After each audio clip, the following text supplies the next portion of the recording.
I'm working on the brakes of my R80. Got that apart. And there's over there.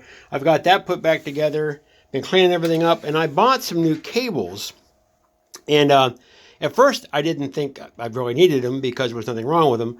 But I want to show you what I discovered once I got the old one off. So I'm going to see if I can set this up to where it acts like a tripod. So give me a second here. Gonna put this in my vise. Hopefully that'll work.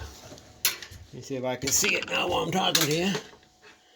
Okay, so now here's the old one. I'm going to push down on it. God.